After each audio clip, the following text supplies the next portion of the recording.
This is something I've been wondering for a while.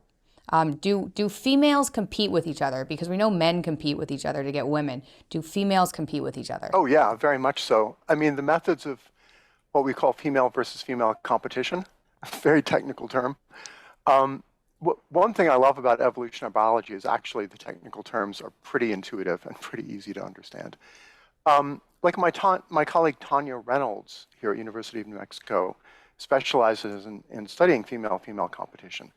Now, the typical forms that that takes tend to be more verbal and reputational rather than direct Oh, violent okay. conflict, okay?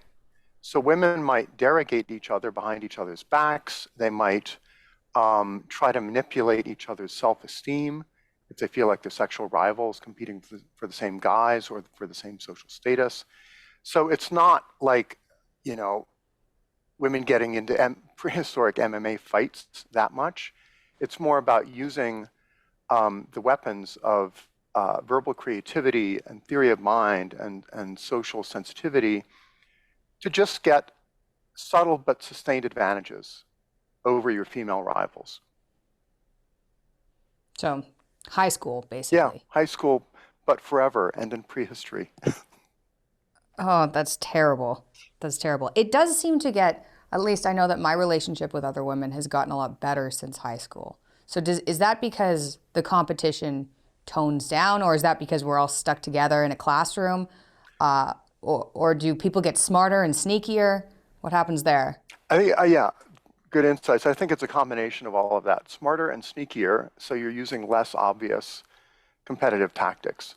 So, for example, one thing that can happen is women can be in a friendship circle, and you want to sort of derogate or ostracize or marginalize one particular woman in the group, so she has lower status.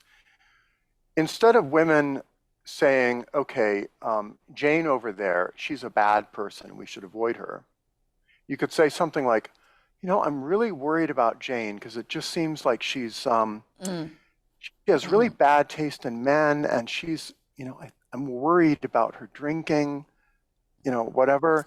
And so there'll be the implanting of negative information about some rival within her friend group or her colleagues or coworkers.